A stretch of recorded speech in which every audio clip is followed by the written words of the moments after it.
संयम धर्म की जय।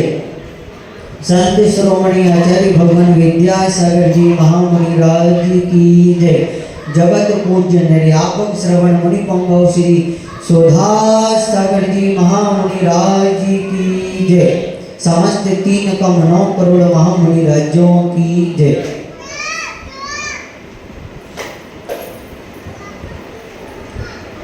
एक बार पुनः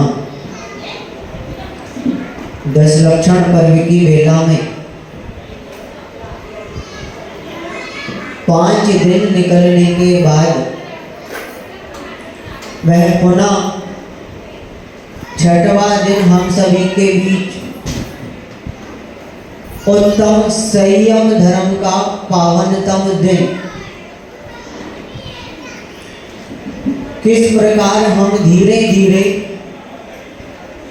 क्रोध, मान, माया और लोभ अर्थात छल कपट करना, मायाचारी करना, अहंकार करना, अधिक क्रोध आ जाना और इन सब के वशीभूत होकर वह असत्य का, झूठ का आश्रय ले लेना। हमने धीरे धीरे जाना कि हमें अपने जीवन में वह उत्तम क्षमा, मानव, आर्जव, शौच और सत्य 5 धर्मों को हमने अपने जीवन में अंगीकार करने का प्रयास मात्र किया है। क्योंकि 10 धर्म तो वास्तविकता में बताया ना कि वास्तविकता में और सच्चे रूप में ये 10 धर्म आचार्यगण, मुनि महाराज इत्यादि को ही होते हैं। हम तो मात्र इन 10 दिनों को अपने जीवन में, अपनी दैनिक क्रियाओं में क्या मंदिर जी के प्रांगण को शुद्ध करने की बात कर रहे हैं कि ये 10 दिनों में हम मंदिर जी में किस प्रकार की क्रिया को सम्यक क्रिया में मात्र परिवर्तित करने की बात हम सभी करने बैठे हैं। सत्य का दीपक हमने अपने मन वचन काया में जला लिया है। क्रोध, मान, माया, लोभ अगर हमारे जीवन से निकल गए हैं और वह पवित्रता हमारे जीवन में अगर वास्तविकता में मन वचन काया में आ गई है तो हमने सत्य का दीपक स्वतः ही हमारी मन वचन काया में जल जाएगा। और आज वह पुनः 6वां दिन हम सभी के बीच उत्तम संयम धर्म का पावनतम दिन।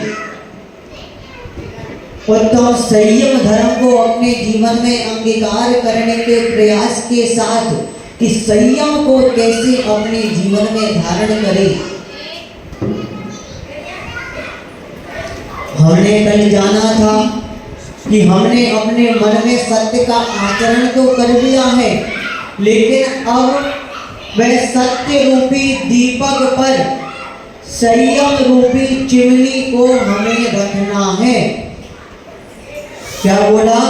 सत्य रूपी दीपक पर संयम रूपी चिमनी हमें रखना है, जिससे वह सत्य का, हम सत्यार्थ का जो आचरण हमने किया है उसकी सुरक्षा और रक्षा हम कर सकें।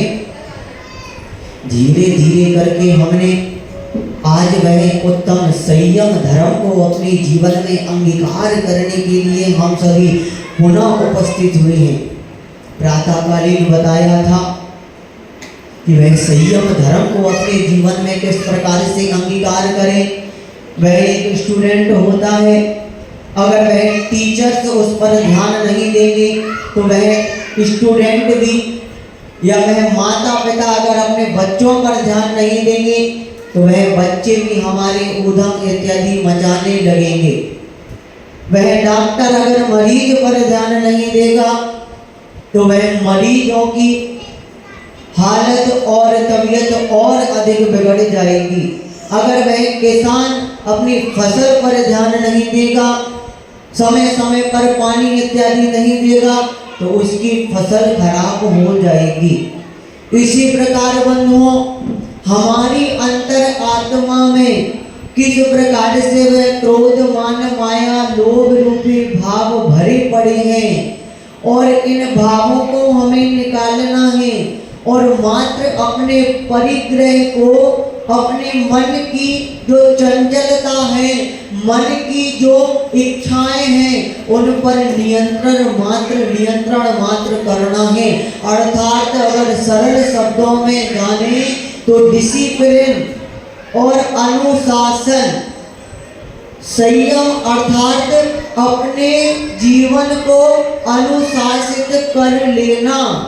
अगर हम अधिक भोजन कर लेते हैं तो हमारा पेट खराब हो जाता है, हम अधिक दौड़ लगा लेते हैं तो हम अधिक थक जाते हैं। उसी प्रकार से बंधुओं, हमारी अंतर आत्मा में मन वचन काई में क्रोध मान माया लोभ मायाचारी छल कपट के भाव इस प्रकार से भर गए हैं और अगर इनको नियंत्रित करना है तो अपने जीवन को अनुशासित कर लेना। आज संयम में जीवन को करने की बात है। हमें संयम में जीवन करना है, अर्थात अपने जीवन को अनुशासित करना है। दर्शन का समय है यह, ना कि प्रदर्शन का। बोला ना कि ये 10 लक्षण पर्वों को मनाने मात्र मनोरंजन के लिए मत मनाना। मनोरंजन के लिए ये 10 लक्षण पर्व नहीं आए, ये तो आत्मानुरंजन के लिए आए हैं। अगर आत्मा का वास्तविकता में रंजन और प्रक्षालन हमने कर लिया, छोटे छोटे से नियमों के माध्यम से अगर अपनी आत्मा के परिणामों को पवित्र हमने धीरे धीरे बना लिया तो वास्तविकता में देखना हमारे लिए 10 लक्षण पर्व मनाना और हमारा धर्म में जीवन को बनाना सार्थक हो जाएगा। हम आजकल देखते हैं कि ये 10 लक्षण पर्वों में और पर्वराज पर्यूषण पर्वों में हमारे जीवन की वास्तविकता है। वह जैन व्यक्ति जैन बनने का प्रयास मात्र करता है। इन 10 दिनों में जैन बनने की कोशिश करता है कि मैं जैन बन जाऊं। हमारे जीवन की वास्तविकता है, अगर हम अपने मोहल्ले में या हमारे नरोड़ा में ही किसी गली में रह रहे हैं और हमारे ही बाजू से बाजू लगा कोई अदर कास्ट का घर है और वह घर हमारा है और हम अगर मंदिर नहीं जा रहे और अभिषेक पूजन नहीं कर रहे और वह व्यक्ति को पता है ये बनियों के दिन चल रहे हैं, जैनों के दिन चल रहे हैं और अगर उसे पता चल गया तो वो हमारी 4 लोगों में बोल देगा। इसलिए अधिकतर बनिए 10 लक्षण पर्वों में जैन बनने की कोशिश करते हैं। हमारी जीवन की वास्तविकता है, जैन धर्म हमें मिला है, हमारी जीवन को हमें अनुशासित करना है, संयम में जीवन को करना है, सत्य का आचरण करने का तो वह जैन समाज का और जैन व्यक्ति का वह वास्तविक सूत्र हुआ करता था। लेकिन सत्यमेव जयते, लेकिन आज के समय में ये सारे सूत्र जैनों के लिए बंद हो गए हैं, क्योंकि सबसे अधिक झूठ बोलने का, सबसे अधिक मायाचारी करने का अगर कोई कार्य करता है तो वो हम सभी करते हैं। अरे हमने तो मंदिर जी के प्रांगण का तक नियम नहीं ले पा रहे, हम क्या धर्म को अपने जीवन में अंगीकार करेंगे, क्या धर्म का मर्म समझेंगे, क्या क्षमा मार्गवार्जम शौच सत्य और आज संयम धर्म को अपने जीवन में अंगीकार करेंगे। हमें जानना है बंधुओं, अपने जीवन में वह धर्म का आचरण कर लेना, देखना किस प्रकार से बदलाव होंगे। वह एक अमरचंद दीवान का एक नियम था कि वह मांसाहार का सेवन नहीं करता था। एक बिल्कुल कटु और उसका एक दृढ़ संकल्प था कि मुझे कोई मांसाहार नहीं करा सकता।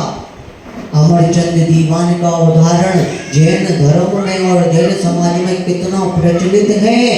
और वह राजा जैसे ही अमरचंद दीवान को बुलाते हैं और कहते हैं क्या तुम मांसाहार का सेवन नहीं करते, तो वह कहती है मेरा आजीवन मांसाहार करने का त्याग है। तब वह राजा उसकी परीक्षा करने को सारे मंत्रिमंडल को बुलाते हैं कि अमरचंद दीवान को कोई मांस का सेवन करा दे, मांस खिला दे। मात्र अमरचंद दीवान को ये बड़ा जैन धर्म का बड़ा पुजारी बनते हैं, बड़ा नियम का पालन करते हैं, इनके नियम को तोड़ना है। इस प्रकार का विचार जब वह राजा करते लेते हैं और मंत्रिमंडल के साथ 60 गांठ मिलाकर ये विचार करते हैं कि क्यों ना हम सभी मंत्रिमंडल मिलकर एक हफ्ते के लिए 7-8 दिनों के लिए क्यों ना जंगल में शिकार करने जाया जाए और हमारा पूरा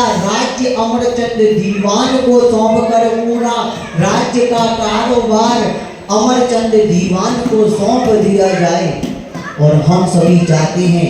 और वह राजा जैसे ही 8-10 दिनों के लिए शिकार पर पूरे मंत्रिमंडल के साथ मात्र राज्य में वह अमरचंद दीवान और उसी राज्य में एक शेर भी रहता था जो प्रतिदिन वह मांस का सेवन करता था। वह शेर मांस का सेवन करता था, उसकी देख रेख भी अमरचंद दीवान को करनी है।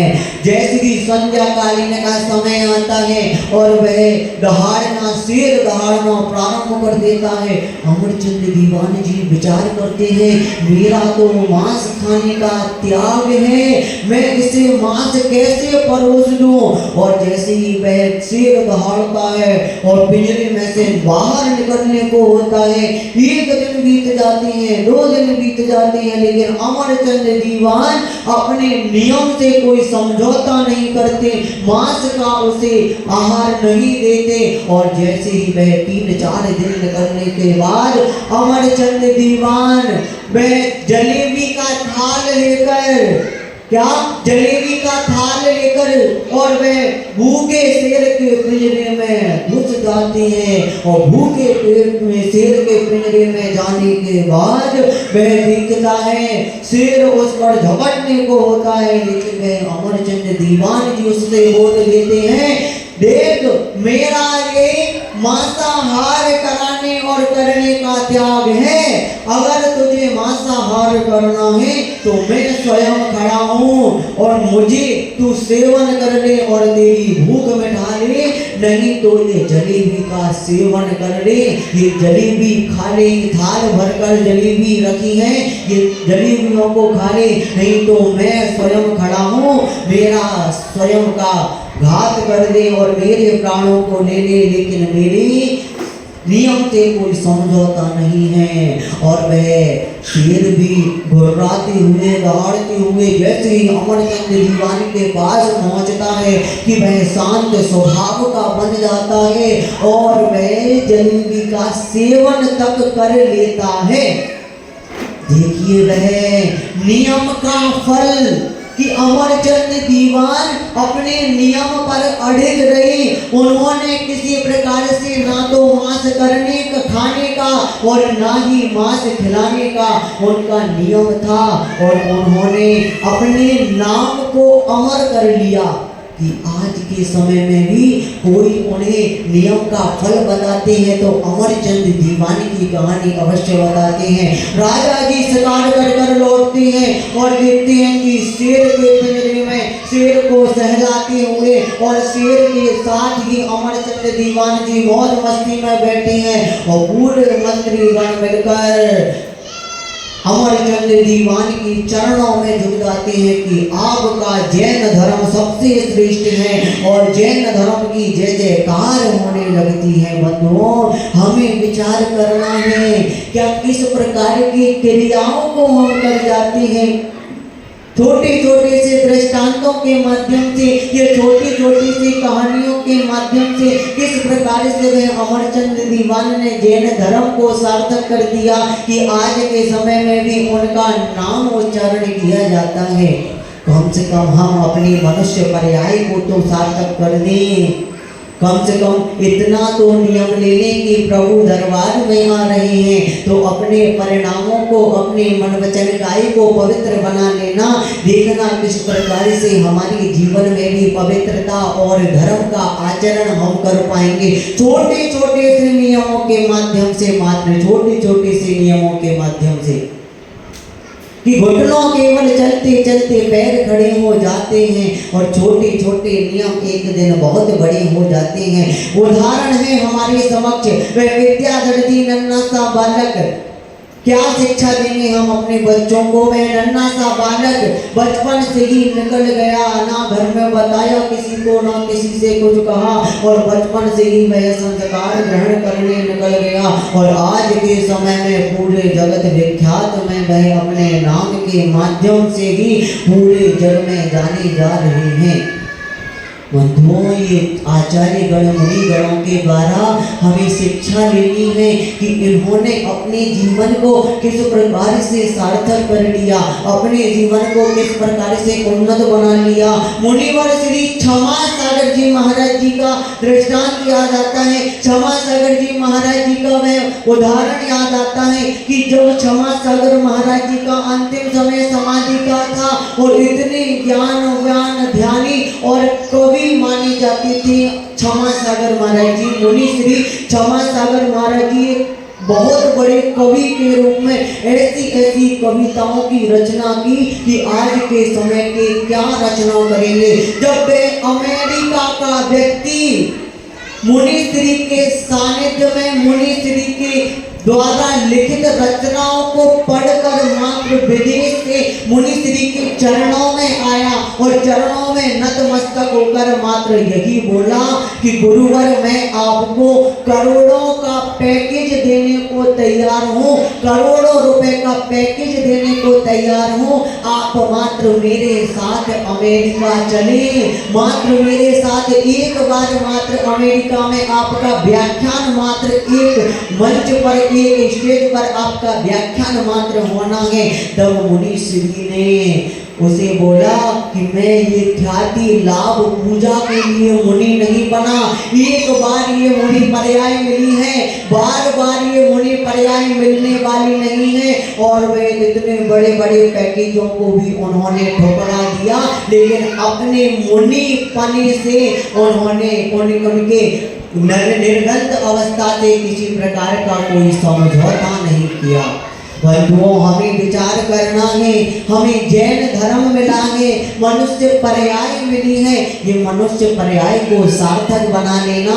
आज वह सुगंध दशमी का पावनतम दिन, धूप दशमी का पावनतम दिन, हम बड़े बड़े मंदिरों में, और ऐसा कोई अहमदाबाद का मंदिर ना होगा जहाँ पर जाकर हमने धूप ना खेली हो, लेकिन धूप तो हम कई वर्षों से खेते आ रहे हैं, कई मंदिरों में हमने धूप की। लेकिन वास्तविकता में अगर कर्मों को जलाने की धूप खेली तो वास्तविकता में देखना आदिनाथ भगवान की जो सुगंध हमारे मन वचन काया और हमारे परिणामों में आएगी, हमारा देखना किस प्रकार से हमारे जीवन में बदलाव होंगे। हमें विचार करना है। आज वह उत्तम संयम धर्म का दिन है। ये धूप अनल में कहने से कर्मों को नहीं जलाएगी, निज में निज की शक्ति ज्वाला जो राग और द्वेष नसाएगी। राग और द्वेष को जलाना है, ये विकारी भावों को जलाना है। आजकल हमारे घरों में किस प्रकार के वातावरणों को हमने बनाकर रखा है। अरे कहाँ पर लेकर जाएंगे हम इतनी कसाइयों को। आज के समय पर देखते हैं, भैया बच्चों को बाहर कर दो थोड़ा 10 मिनट को। आज आजकल हम देखते हैं कि किस प्रकार से हमने अपने घरों का वातावरण बना लिया है। कहीं कोई बहू सास से वार्तालाप नहीं कर रही, कहीं बेटा माँ से नहीं बोल रहा, कहीं माता जी अलग रह रही हैं, कहीं कोई भाई भाई में झगड़ा हो रहा है, कहीं घर के लिए बंटवारे हो रही हैं। किस किस प्रकार के झगड़े हमारे घरों में कूट कूट कर भरे हैं।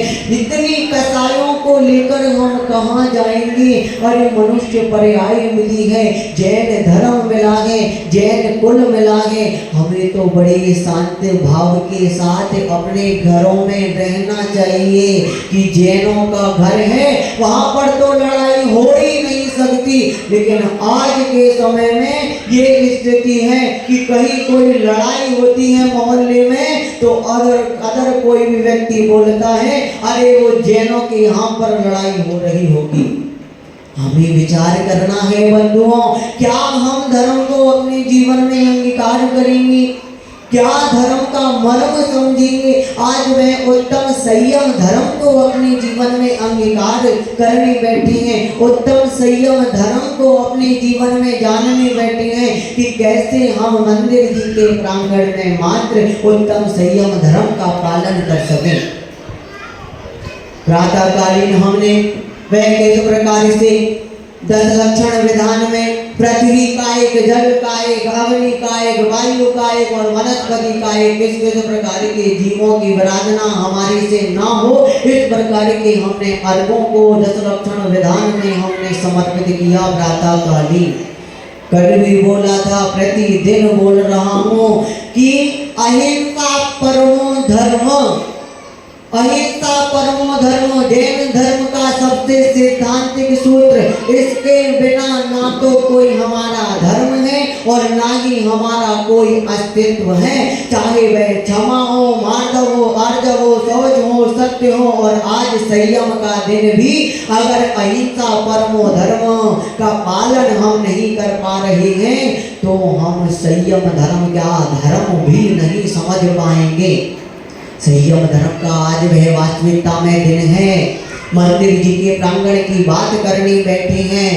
स्पर्शन इंद्रिय का संयम, 5 प्रकार की इंद्रियों का संयम कर लेना। मंदिर जी के प्रांगण में 5 प्रकार की इंद्रियों के संयम की बात कर रहे हैं। स्पर्शन इंद्रिय का संयम, किस किस प्रकार के हम वस्त्रों को पहनकर मंदिर जी में आ जाते हैं।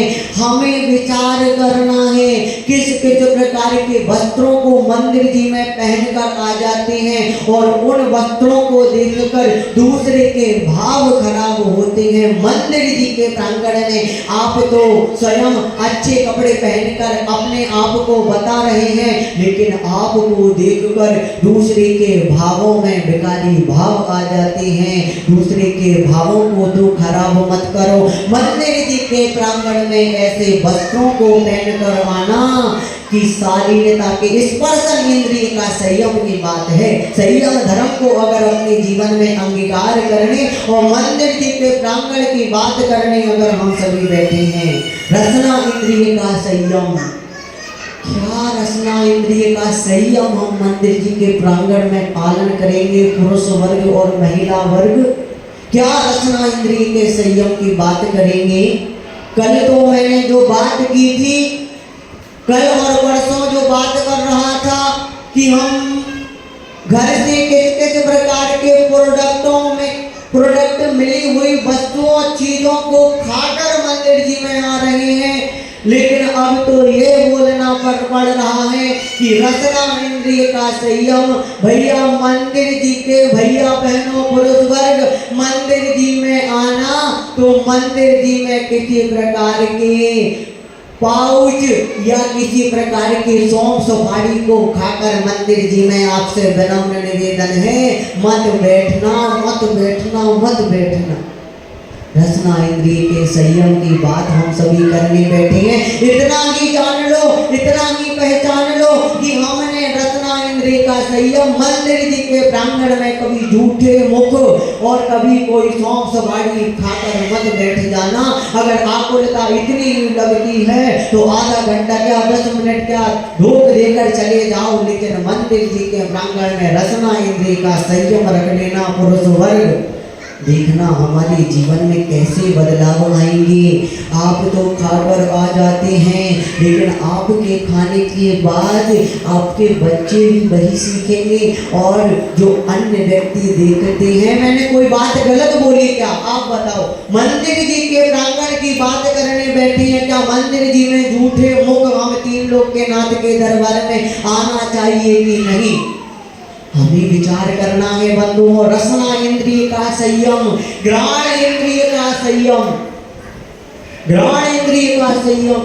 मंदिर जी के प्रांगण में मत आओ ऐसी सेंट और परफ्यूमों को लगाकर। अरे खूब लगाओ, अपने दुकानदारी में जा रहे हैं, अपने घर गृहस्थी में जा रहे हैं तो दिन भर में परफ्यूम और सेंट से नहा लो। लेकिन मंदिर जी सुबह आ रहे हो तो सुबह के समय मात्र, दिन भर तो मंदिर जी आना नहीं है। वैसे भी यहाँ से 4-4, 5-5 किलोमीटरों पर हमारे घर बसे हुए हैं, तो एक बार ही हम बड़ी मुश्किल से आ पाते हैं। तो इतना ही नियम ले लेना।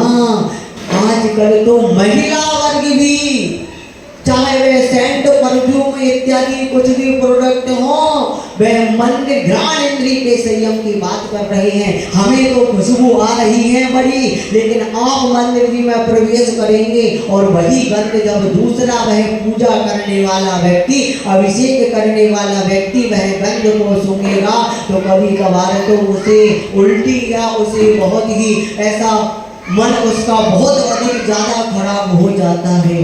हमें विचार करना है। इतना छोटे छोटे से नियमों के माध्यम से मात्र संयम की बात करने बैठे हैं। अनुशासन में जीवन को करना है, संयमित जीवन को करना है। इन्हीं छोटे छोटे से नियमों के माध्यम से हम अपने जीवन में बदलाव ला सकते हैं। चक्षु इंद्रिय का संयम, स्पर्शन, रसना, घ्राण और चक्षु और कर्ण। चक्षु अर्थात किस किस प्रकार की चीजों को हम देख रहे हैं, किस किस प्रकार की प्रातःकालीन से ही वह घरों में टीवी इत्यादि हम चला लेते हैं और वह सॉन्ग इत्यादि सुनने लगते हैं। क्या प्रातःकालीन से ही मूवी या सीरियल इत्यादि देखने लगते हैं तो हमारे वह चक्षु इंद्रिय में, अरे सबसे पहले तो प्रातःकालीन उठकर और ये चक्षु हमें मिले हैं तो 3 लोग के नाथ के दरबार का सबसे पहले दर्शन किया करो, इसके बाद अन्य कोई क्रियाओं में भाग लिया करो। स्पर्शन, रसना, घ्राण, चक्षु और कर्ण किस किस प्रकार के आजकल तो देखो किस किस प्रकार के वह गुजराती गरबा ही ले लो, किस किस प्रकार के गुजराती गरबों में हम सभी चले जाते हैं। अरे वहाँ पर पुरुष महिलाएं एक साथ किस किस जाति के वह पुरुष और महिलाएं गरबा कर रहे हैं। हमें विचार करना है बंधुओं, प्रभु चरणों में भक्ति करो, करना है तो 3 लोग के नाथ के चरणों में भक्ति करो। इस प्रकार के गर्वों में भाग मत लेना कि हमारे भावों में विकारी भाव आ जाए, हमारे परिणामों में मलिनता आ जाए। बंधुओं धीरे धीरे अपने जीवन में वह उत्तम संयम धर्म को अंगीकार करते जाना, देखना किस किस प्रकार से हमारे बदलाव होंगे। आचार्य भगवान विद्यासागर जी के जीवन से अगर हम शिक्षा ले लें छोटे छोटे से नियमों के माध्यम से कि उन्होंने किस प्रकार से अपने संयम को अपने जीवन में अंगीकार किया, किस प्रकार से अपने जीवन में वह संयम को धारण किए हुए हैं। बिन तेरे गुरुवर मेरा हर गीत अधूरा लगता है, संयम पथ पर चलने का, संयम पथ पर चलने का संकल्प अधूरा लगता है। बिन तेरे गुरुवर मेरा हर गीत अधूरा लगता है। वास्तविकता है हमारी गुरु जी के जाने के बाद वास्तविकता में ये सत्यता है, कुछ भी अच्छा नहीं लगता कि कैसे संत हम सभी के बीच से चले गए, ऐसी दिव्य आत्मा हम सभी के बीच से चली गई। अगर उनके जीवन से हमने एक दो शिक्षा ही ले ली, अगर गुरु जी के जीवन से हमने कुछ वह नियमों को अपने जीवन में अंगीकार कर लिया, तो वास्तविकता में देखना हमारे जीवन में कैसे बदलाव आएंगे। उन्होंने अपने संयमित जीवन में किसी भी प्रकार से कोई संशोधन नहीं किया, उनकी दैनिक क्रियाओं में कोई किसी प्रकार से वह संशोधन या कोई बदलाव नहीं कर सकता। हमें विचार करना है बंधुओं, धीरे धीरे धीरे करके उत्तम संयम धर्म को अपने जीवन में अंगीकार करने का प्रयास करना, देखना कैसे बदलाव होंगे, कैसे हमारे जीवन में भी वह संयम रूपी चिमनी को हमें सत्य रूपी दीपक पर रखना है। फिर देखना हमारे जीवन में कैसे बदलाव होंगे। संयम को स्वीकार करो, निज आत्म उद्धार करो, इंद्रिय भोगों में फंस कर मत जीवन बेकार करो। उत्तम संयम ही हो, उत्तम संयम ही सदगति दिलाए रे। 10 लक्षण है प्यारा पर इसे मनाओ रे हो, 10 लक्षण है प्यारा पर इसे मनाओ रे।